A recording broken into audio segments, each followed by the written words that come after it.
Next lecture में next series में आपका स्वागत है। आज हम सिर्फ क्वेश्चन लगाएंगे, जिसमें कुछ क्वेश्चन ईएससी करेंगे, कुछ क्वेश्चन गेट करेंगे, कुछ क्वेश्चन एसएससी जेईई के भी रहेंगे।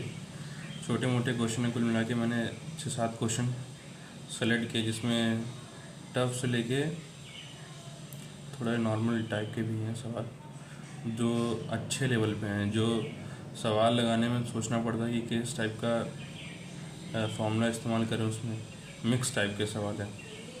आइए उन सवाल को लगाते हैं और शुरुआत करते हैं पहले सवाल से, जिसमें मैंने आपको पहले बताया नहीं, लेकिन मैंने ये पहले लिख के रखा है, क्योंकि ये सवाल अगर मैं अभी लिखता तो टाइम जाता, इसलिए मैंने समय बचाने के लिए पहले से सवाल लिख के रखा है। दूसरा बात यह है कि इसमें सवालों को जिस हिसाब से उसको एक बार पढ़ें, उसको समझें, सवाल लगाएं। मैं तो लगा ही दूंगा, लेकिन आप एक बार इस सवाल को पढ़ें, समझें और अपने से लगाएं, और वीडियो को पॉज करके अपने से सवाल लगाएं, और ताकि गलती पहचान पाएँ अपना। इसमें गलती ढूंढना बहुत ज़्यादा ज़रूरी है, ना कि सवालों को देखना। अपनी गलती को पहचान लेंगे जितना जल्दी, उतना ही अच्छा रहेगा। सवालों को समझने के बाद सवालों का ध्यान रखें कि इसमें फॉर्मूला कौन सा इस्तेमाल हो रहा है, कौन सा फॉर्मूला मुझे नहीं आ रहा है, कौन सा फॉर्मूले में मैं फंस रहा हूँ, उसको दोबारा जाके देखें और कोशिश करें कि अगले बार उस फॉर्मूले में ना फंसें। और ये ध्यान रखेंगे तो इसमें ये होगा कि आपको हमेशा लंबे वक्त फॉर्मूला याद रहेगा। कोशिश ये रखिए कि सवालों को पहले पढ़िए, फिर स्टेप वाइज सवालों को सॉल्व करने की कोशिश करिए। तो शुरुआत करते हैं पहले सवाल से, जो इसमें दिया है। A soil sample is in its natural state has a mass of 2.290 kg and volume of 1.15 into 10⁻³ metre cube. After being oven dried the mass of the sample is 2.035 kg. GS for soil is 2.68. The void ratio of the natural soil is। इसमें void ratio पूछ रहा है। इसमें दिया क्या है हम लोग को, इसमें नेचुरल स्टेट का मास दिया है सॉइल का, वॉल्यूम दिया है, टोटल ओवरऑल दिया है वॉल्यूम, और ओवन ड्राइड होने के बाद जो सॉइल है उसका मास क्या है उसका दिया है, और ये स्पेसिफिक ग्रेविटी दिया है सॉइल का 2.68, और वाइड रेशियो से पूछ रहे हैं।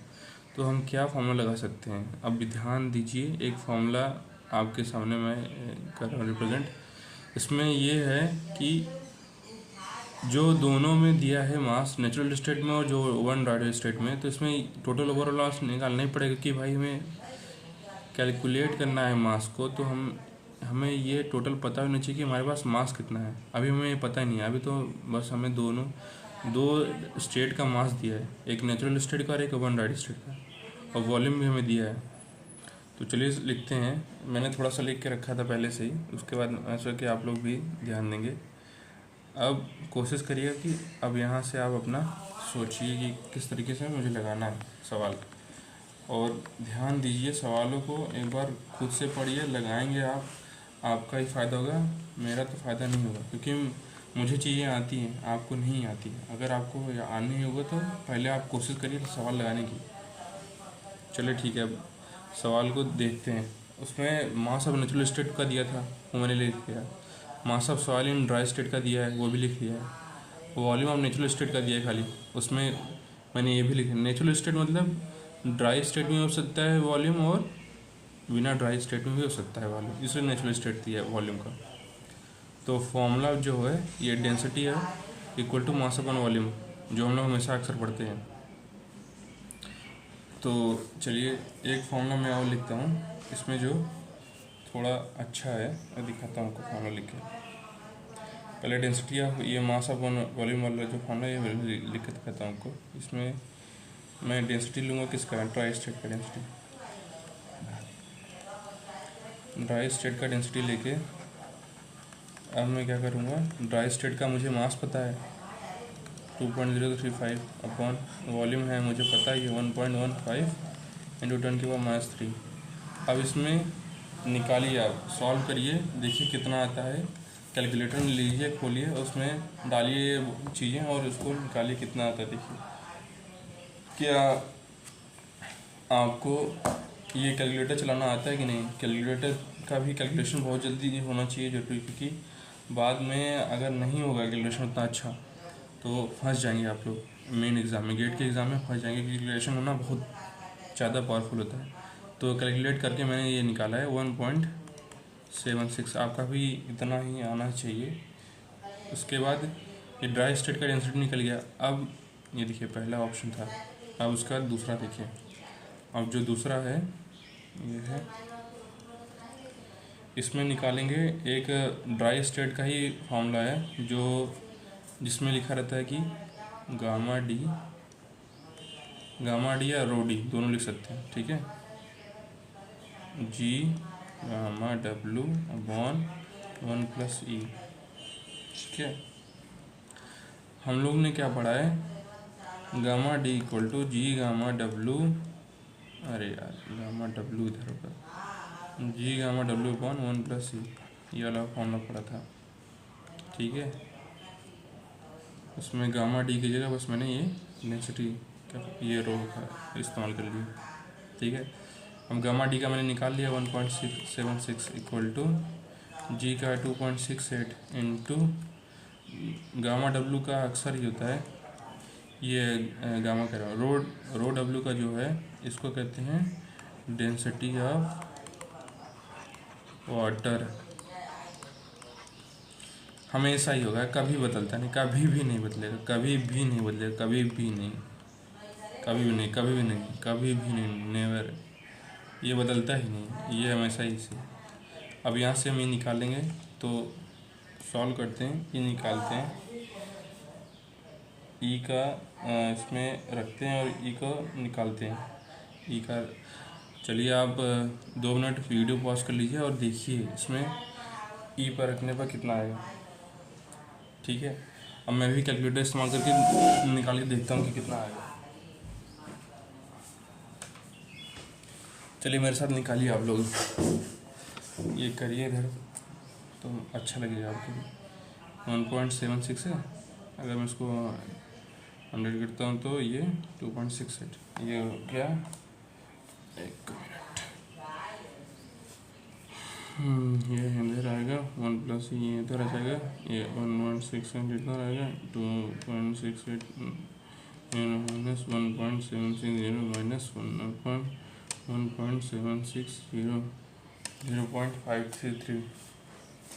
मेरा तो आंसर आ गया, आपका कितना है, ये इसका आंसर आ गया 0.523, ये है इसका आंसर। ये इतने ही सवाल था, ठीक है। अब नेक्स्ट सवाल पे लगाते हैं, नेक्स्ट सवाल उससे भी अच्छा है।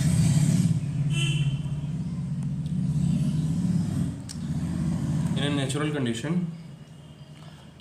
condition in a soil sample has a mass of 1.98 kg and volume of 0.01 volume meter cube. After being completely dried in oven, the mass of the sample is 1.800 kg. Specific gravity 2.7. Unit weight of the water is 10 kN per meter cube. The degree of saturation of the soil. इसमें degree of saturation पूछ लिया। अब क्या करेंगे, आप सवाल लगाएंगे तो इसमें जो ऊपर वाला सवाल था उसमें क्या पूछा था, वाई रेशियो, इसमें क्या पूछ लिया, डिग्री ऑफ सैचुरेशन। अब मुझे क्या क्या पता है, मुझे पता है यूनिट वेट ऑफ वाटर, ठीक है, मुझे पता है मास ऑफ सैंपल पता है, मुझे स्पेसिफिक ग्रेविटी पता है, मुझे मास ऑफ उसका नेचुरल स्टेट का भी पता है, वॉल्यूम पता है मुझे। अब मेरे पास अगर मान लीजिए मेरे पास आ गया क्या कहते हैं वाई रेशियो कह रहा हूँ, हाँ वाई रेशियो आ गया, तो वाई रेशियो भी आ गया, ठीक है। उसके बाद हमारे पास जी है ही, मुझे एक चीज़ और निकालना पड़ेगा, यूनिट वेट नहीं, वेट वाटर कंटेंट डब्लू, तब जाके मेरा डिग्री ऑफ सैचुरेशन निकलेगा। तो मुझे डब्लू भी निकालना पड़ेगा और ई भी निकालना पड़ेगा, ये है इसमें मेन कंसर्न। तो सोचिए कि डब्लू कैसे निकालूं और ई कैसे निकालूं। तो ई तो मैंने जो ऊपर अभी बताया ना आपको, ई वाला जो फॉर्मूला है उससे तो ई निकल जाएगा, लेकिन डब्लू कैसे निकालेगा, डब्लू निकालने का भी एक फॉर्मूला है, आइए दिखाता हूँ आपको। आप लोग खुद भी एक बार सोचा करिए, सेकंड सवाल पे चलते हैं। सेकंड आंसर,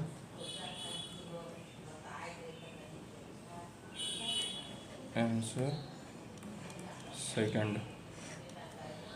वाटर कंटेंट निकालता हूँ पहले मैं, ठीक है। वाटर कंटेंट निकालने का फॉर्मूला है मास ऑफ नेचुरल स्टेट, ठीक है। ध्यान देते रहिए, मेरे साथ लगे रहिए। मास ऑफ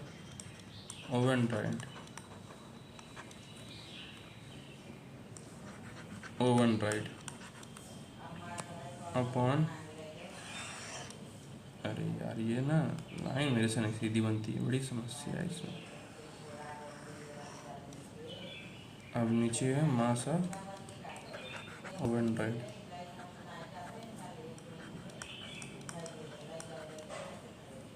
अब ऊपर मुझे पता ही है, ठीक है। नहीं पता तो आप ऊपर नीचे लिख भी दे रहा हूँ मैं कि दोनों का मास क्या है, नेचुरल स्टेट का और ओवनराइड का। नेचुरल स्टेट का है 1.980 kg और उसका ओवनराइड का है 1.80, ठीक है। तो नीचे लिख देता हूँ, देखिए mass of natural state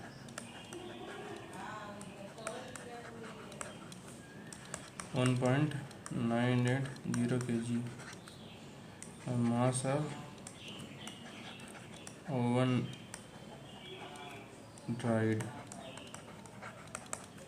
1.800 kg। Volume of natural state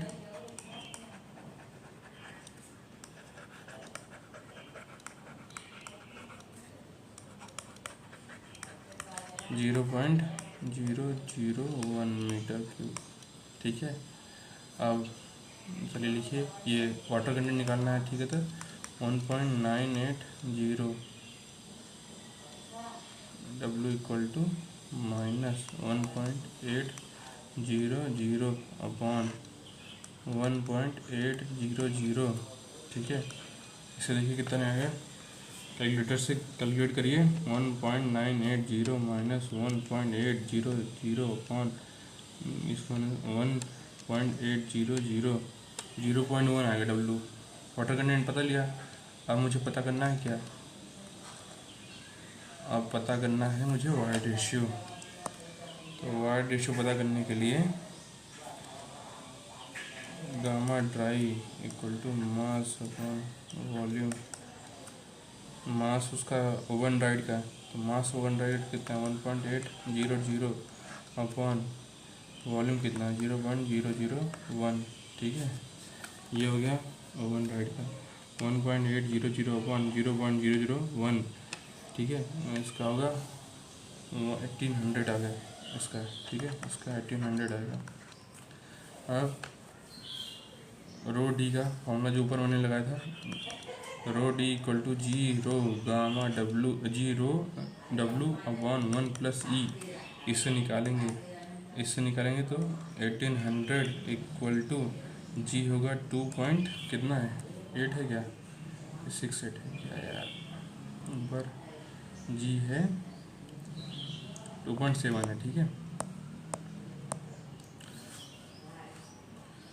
नीचे लिख देते थोड़ा सा अच्छा लगेगा यार, एकदम पूरा गंदा लगने लगता है, ठीक है। तो लिखते हैं 1800 2.7 इंटू 1000, वो तो बता ही दिया मैंने आपको 1000 कैसे। और अब लिखते हैं, सॉल्व करते हैं। तो 2.7 इंटू 1000 ये हो जाए -1800 अपॉन 1800, 0.5 आएगा ई की वैल्यू, ठीक है। ई की वैल्यू भी 0.5 आ गई। ई पता चलेगा, डब्ल्यू पता चलेगा, जी पता लिया। अब क्या पता चलेगा चाहिए, अब पता चलना चाहिए सैचुरेशन, सहवाग फॉर्मूला लगा देंगे, Sehwag saturation into void ratio equal to water content into G. अब पता करते हैं सैचुरेशन होगा एस इक्वल टू डब्ल्यू है 0.1, जी है 2.7 अपॉन ई है 0.5, तो 0.1 इंटू 2.7 अपॉन 0.54। ठीक है दोस्तों, ये है आंसर। इसमें मैंने डिग्री ऑफ सेपरेशन निकलवा लिया आपसे। अब आ गया तीसरा सवाल। अब देखते हैं इसमें। तीसरा सवाल है, ए given cohesionless soil has a E max equal to 0.85 and E minimum equal to 0.50. In the field, the soil is compacted to the mass density of 1800 kg per meter cube at a water content of 88%. Take the mass density of water as a 1000 kg per meter cube and specific gravity is 2.7। Relative density निकालना है इसमें। तो आइए थोड़ा relative density के बारे में जान लेते हैं और तब आपसे निकलवाते हैं फॉर्मूला और सवालों के घेरे में आप आते हैं। आइए थोड़ा आपको रिलेटिव डेंसिटी के बारे में ज्ञानी बनाते हैं कि रिलेटिव डेंसिटी होता क्या है। किसकी चिड़िया का नाम है रिलेटिव डेंसिटी? देखते हैं भाई, आपको परेशान नहीं किया। अरे यार बहुत हिलता है। चलो भैया यहाँ लिखते हैं रिलेटिव डेंसिटी। क्या है ये रिलेटिव डेंसिटी, आइए जानते हैं इसको।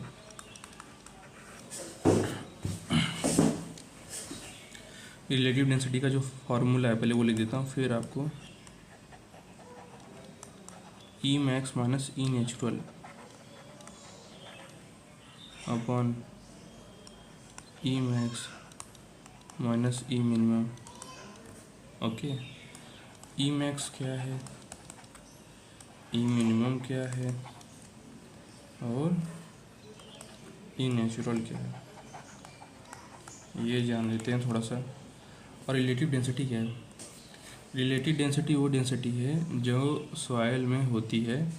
सॉइल में होने का कारण मेन इसमें ये निकालते क्यों है, रिलेटिव डेंसिटी इंट्रोड्यूस क्यों किया गया, क्योंकि जो सॉइल में वाइड रेशियो है with respect to natural content of void ratio, उसमें क्या अंतर है। जैसे कि कोई सॉइल है, ठीक है, अभी ओरिजिन नहीं समझिए। जैसे कि मान लीजिए कोई सॉइल है, आप जो सामने देख रहे हैं सॉइल है, कहीं पढ़िए, उसमें क्या किया कि आपने पता करना चाहा कि इसमें वाइड रेशियो कितना है। ठीक है, आपने वाइड रेशियो पता करने के लिए volume of wide upon volume of solid का फॉर्मूला लगा के देख लिया। उसमें क्या पता चला आपको, volume of wide upon volume of solid करके पता क्या पता चला, नेचुरल कंटेंट पता चला उसका। सॉइल जो है उसका वाइड रेशियो का नेचुरल कंटेंट पता चला। दूसरा हमें क्या पता चला कि इसमें वाइड रेशियो कितना है। ठीक है, अब हम क्या करेंगे, उसी सॉइल को आपने घर पे ले आया, ठीक है, और एक मम्मी जो हमें अक्सर पीटने के लिए इस्तेमाल करती हैं, क्या, बैट वोट या कुछ ऐसा जिससे बहुत तगड़ा मारती हैं, कोई एकदम बजा देती हैं बढ़िया, उससे ले आइए और उसको सॉइल को पीटिए, फटाफट पीटिए। पीटने के बाद क्या दिखेगा आपको, सॉइल का वाटर कंटेंट लूज़ होगा, ठीक है, और सॉइल थोड़ा ड्राई स्टेट में होगा। और ड्राई स्टेट में होने के कारण क्या होगा, सॉइल जो होगी कम्पैक्ट होगी। अभी तक क्या था, सॉइल कम्पैक्ट नहीं था। तो जब कम्पैक्शन होगा तो क्या होगा, जो वाइड रेशियो उसका घटना चालू होगा।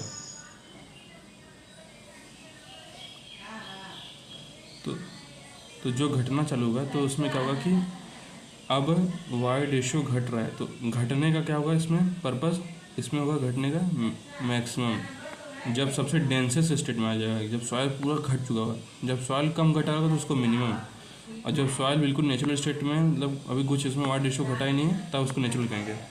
समझिए आप लोग मीनिंग, इसको मैं लिख देता हूँ।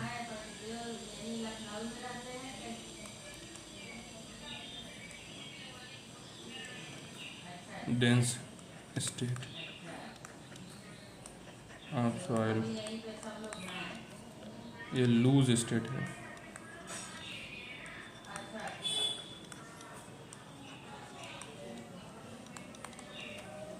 ये तो नेचुरल स्टेट है। आप समझिए, आप इसका मतलब क्या है रिलेटिव डेंसिटी का। अब ज़्यादा परेशान होती है, आप लगाते हैं इसका, देखिए फॉर्मूला, ये सवाल लगाते हैं, सवाल बहुत मस्त है। इसमें एक चीज़ तो आप समझ जाएंगे कि कैसे इसका सवाल लगना होगा, कैसे इतने टफ क्वेश्चन का सवाल लगेगा। तो ई मैक्स का भाई देखिए हम लोग के पास वो ऊपर पढ़ेंगे तो ई मैक्स का जो वैल्यू दिया है उसको ध्यान से देखना पड़ेगा। उसमें ई मैक्स का वैल्यू क्या दिया है, ई मैक्स का वैल्यू ऊपर ऊपर यार हो ही नहीं रहा है। ऊपर ई मैक्स का वैल्यू क्या है, ऊपर ई मैक्स का वैल्यू है, ऊपर देखता हूँ।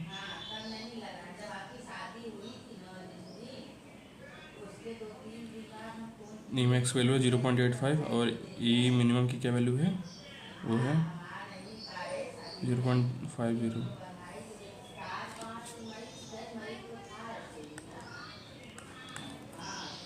ई मिनिमम की क्या वैल्यू है 0.50 और स्पेसिफिक ग्रेविटी क्या है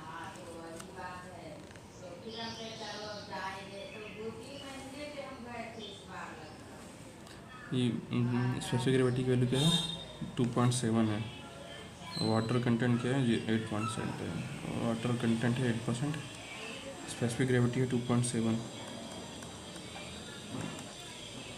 8%। और गामा डब्ल्यू दिया है वो 1000 kg, ठीक है। और गामा ड्राई भी दिया है 1800 kg, ठीक है।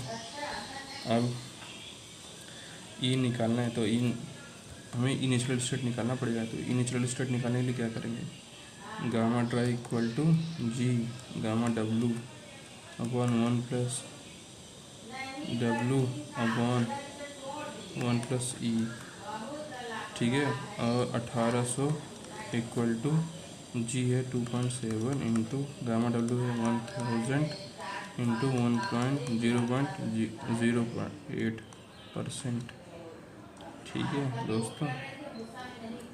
उसके बाद 1 प्लस ई इक्वल टू होगा, अब सॉल्व करिए, चलिए निकालिए, सॉल्व करके बताइए क्या होगा इसका आंसर। 2.7 इंटू 1000 इंटू 1.08 ये निकलेगा इतना, ठीक है। उसके बाद 29/16, उसके बाद आएगा 1.8 100 से डिवाइड माइनस 1 से माइनस करना पड़ेगा तो ई आएगा, ई पता चल गया हमें 0.62, ठीक है। आप फॉर्मूला रखते हैं ऊपर और रिलेटिव डेंसिटी को डिनोट करते हैं आई डी से, 0.85 माइनस 0.62 अपॉन 0.85 माइनस 0.50 0.85 माइनस 0.62 0.30, ठीक है। 0.76 आ गया इसका, ठीक है। अब इसको 76% भी कह सकते हैं, आप समझ लीजिए। ये है हमारा आंसर। देख रहे हैं कितना बढ़िया सवाल था, पहले ये निकालना पड़ा, इसमें डायरेक्ट नहीं निकाल सकते थे इसको। आइए नेक्स्ट सवाल करते हैं। नेक्स्ट सवाल जो है वो कौन सा सवाल है, वो है a certain soil has a following property, specific gravity G, yes specific gravity दिया है कितना 2.71 एंड पोरोसिटी दिया है 40% एंड वाटर कंटेंट दिया है 20%, degree of saturation of solute है, सबको दे दिया, बस इसमें कुछ निकालना नहीं है, बहुत आसान सवाल है। ये निकालते इसको, या ऊपर ध्यान रख लिए क्या क्या उसमें दिया है, बस तब 2 मिनट लगेगा सवाल निकालने में। चौथा सवाल है, बहुत अच्छा सवाल है, ये थोड़ा मैंने इजी रख दिया ताकि मज़ा आए करने में आपको। इसमें दी है स्पेसिफिक ग्रेविटी दिया कितना 2.71 और पोरोसिटी नहीं दिया, ये दिया है, हाँ पोरोसिटी दिया है सॉरी 40% और वाटर कंटेंट कितना दिया है यार, ध्यान नहीं है, 20% दिया था क्या सर। वाटर कंटेंट कितना है 20% है, सैचुरेशन निकालना है इसका। वाटर कंटेंट है 20%, सैचुरेशन की बात की है, अरे कुछ नहीं है, ये सवाल निकालते हैं।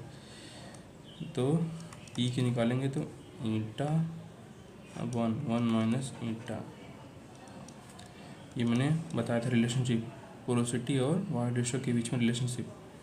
तो वायर रेशो निकालना है, ठीक है। तो वायर रेशो निकालने के लिए 40% अपॉन 60%, ठीक है। 40/60 पर तो कितना आएगा इसका, डिवाइड बाई 40/60। आइए आंसर देखते हैं। 40/60 0.666666666666 बहुत लंबा आ गया भाई। और एक फॉर्मूला रिलेशनशिप निकालते हैं जो Sehwag saturation, degree of saturation, water ratio, water content और स्पेसिफिक ग्रेविटी। अब पता है 0.666, वाटर कंटेंट दिया है 20%, स्पेसिफिक ग्रेविटी 2.71 दिए थे ना, देख लेता हूँ कहीं 2.7 तो नहीं दिए, ऐसा ना हो कि भाई गलती हो जाए मज़े मज़े में भाई गलती नहीं करना है। 2.7 नहीं दिया है, ठीक है। इंटू करते हैं, आइए देखते हैं मज़ा। 20 × 2.71 डिवाइड बाई 0.6666, तो इधर होगा 0.2 × 2.71 अपॉन 0.6666 0.82, 82% है सेचुरेशन। अरे यार इसको ना ये कर देता हूँ, अब अच्छा रहेगा, ठीक है। नेक्स्ट सवाल आते हैं, मस्त सवाल, एकदम धमाकेदार सवाल है, कान से धुआं फेंक देगा ये वाला। Borrow pit, a borrow pit of soil has a dry density of 17 kN/m³। How many cubic metre of the soil will be required to construct an embankment of 100 m³ volume with a dry density of इतना। और इसमें कह रहा कि ये गड्ढा खोदना है मुझे, गड्ढा खुदा है, ये गड्ढा खुदा है, गड्ढे का क्या है, ड्राई डेंसिटी बता दिया उसका, ठीक है। उसका बता दिया उसका वॉल्यूम कितना उसका, वो भी बता दिया, और भी एक चीज़ बता दिया क्या है, दूसरी डेंसिटी बताया जो सॉइल में रिक्वायर्ड है, ठीक है। तो हमें 2 डेंसिटी पता है। अब निकालते हैं ये सवाल, 5वां सवाल।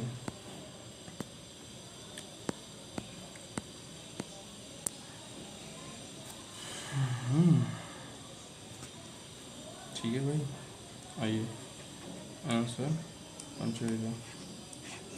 हमें गामा 1 पता है कितना, 16 है। गामा 2 पता है 17 है। गामा 1 क्या है, सॉइल रिक्वायर्ड और एम्बैंकमेंट, ये एम्बैंकमेंट का ही दिया है, ठीक है। वॉल्यूम 1 हमें पता है, नहीं पता है वॉल्यूम 1, वॉल्यूम 2 पता है बस 100 m³, वो भी एम्बैंकमेंट का है।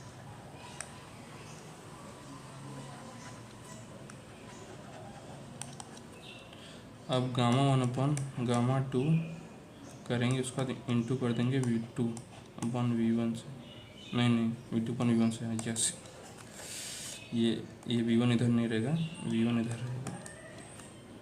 उसको निकालेंगे 16/17 इंटू 100, कितना आएगा 16/17 16/17 इंटू 100, 94.11% वॉल्यूम निकल गया। देखिए सेकेंड भर में निकल गया वॉल्यूम 94.11। ये है V2 का, यह निकालना था हमें कि दूसरे लेवल वॉल्यूम कितना है। नेक्स्ट सवाल पे आते हैं। नेक्स्ट सवाल और मज़ेदार है, दिमाग चकरा देगा। ये सवाल है कौन सा, इसमें यार देखो, इसको यहीं लगाते हैं, इसको बहुत मस्त सवाल है इसमें। The correct sequence of plasticity of mineral in soil in increasing water. Plasticity बढ़ती कैसे है और घटती कैसे है, थोड़ा बता देता हूँ उसका। प्लास्टिसिटी बढ़ती तब है जब सॉइलिंग और श्रिंकेज का कुछ प्रोसेस होता है। तो ये इसमें से ध्यान दो कि ये चारों में से कौन से इसमें सॉइलिंग और श्रिंकेज ज़्यादा होगा। जिसमें ज़्यादा होगा उसको पहले रख दो, जिसमें कम होगा उसको बाद में रख दो। तो इंक्रीजिंग ऑर्डर करना है।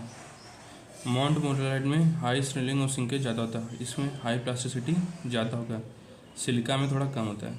तो मेरे हिसाब से ऑप्शन पहला होगा कि सिलिका, फिर कैल्विनाइट, फिर इलाइट, फिर माउंट मोरेलाइट। आइए नेक्स्ट सवाल पे आते हैं, 7वें सवाल पे। In comparison to Atterberg limit of normal soil soils the expensive soil है which of the following. Expensive soil कौन सा? एक्सपांसिव में क्या होगा?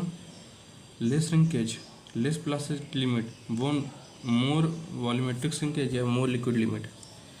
इसमें जानते हो पहला ऑप्शन सही होगा और ये चौथा, क्योंकि एक्सपांसिव सॉइल जो होती हैं, ये जो टर्म लिखा है इसमें सब कुछ हाई रहता है, सारा खेल हाई का है।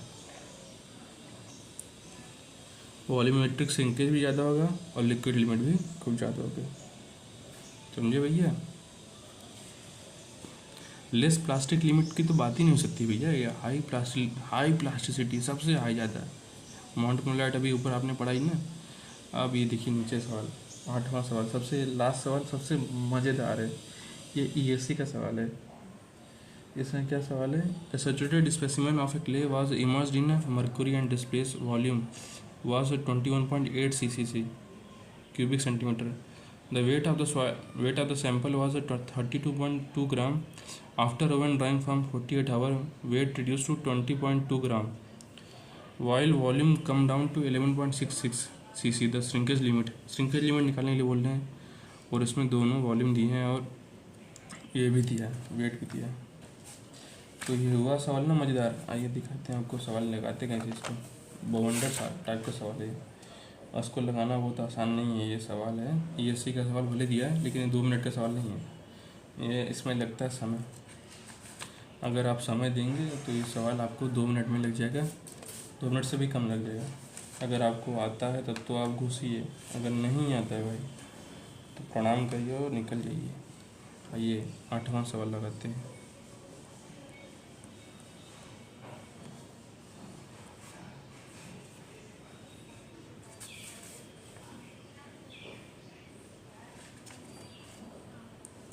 इसमें एक फॉर्मूला है जो बहुत अक्सर यूज़ होता है। मेन तो जो है फॉर्मूला, आगे में पानी पी के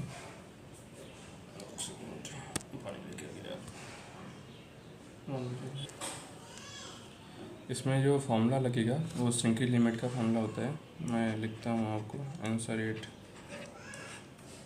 WS को डिनोट करते हैं श्रिंकेज लिमिट से, WL को डिनोट करते हैं लिक्विड लिमिट से, और WP को डिनोट करते हैं प्लास्टिक लिमिट से। ठीक है, तो हमें जानना जो है वो श्रिंकेज लिमिट को जानना है बस। आइए श्रिंकेज लिमिट को जानते हैं।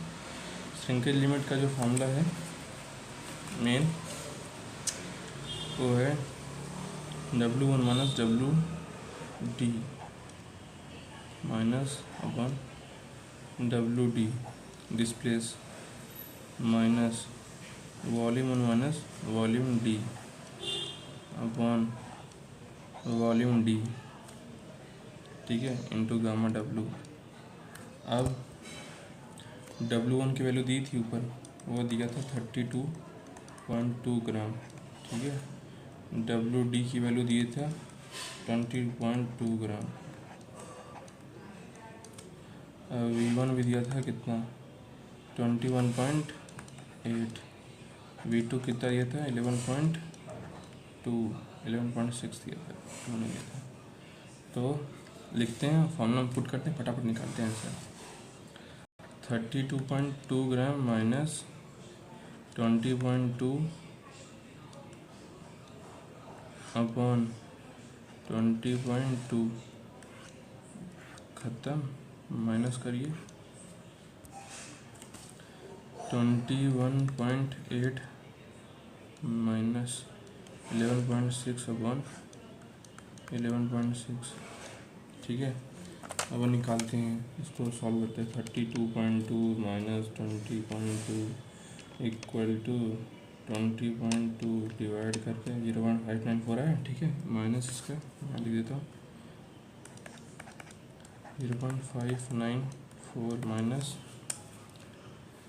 ये है 21.8 माइनस 11.6 अपॉन नहीं, पहले ये कर दिए 10.02 अपॉन 11.6 0.879।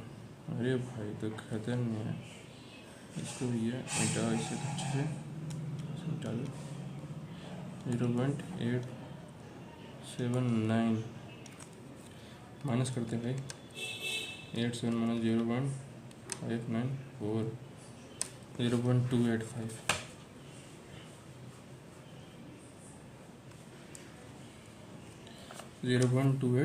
आ गया।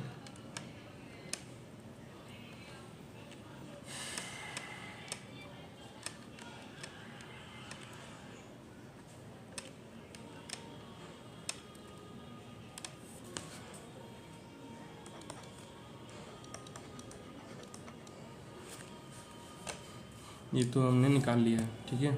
हमने 8 सवाल किए, इसमें 8 में मैंने जितना भी हो सकता था, मैंने जितने अच्छे सवाल हो सकते थे मैंने सब ढूंढ के लिखे हैं। कोई भी सवाल फर्जी का नहीं है, सब अच्छे सवाल थे इसमें। दूसरा बात यह है कि ये सवाल को लगाने के बाद आपको ये चीज़ तो समझना लगेगा कि कुछ फॉर्मूला जो हैं अभी नहीं आते हैं, कुछ फॉर्मूला आते हैं, कुछ ध्यान नहीं आ रहे हैं। उनको कोशिश करिए कि एक बार गो थ्रू कर लीजिए सारे नोट्स को जो आप लिखे होंगे, ठीक है। और ध्यान ये रखिए, गलतियाँ होती हैं लेकिन गलतियाँ सुधारना बहुत ज़्यादा ज़रूरी है। तो अब अगले लेक्चर मिलते हैं, तब तक के लिए स्टे ट्यून्ड।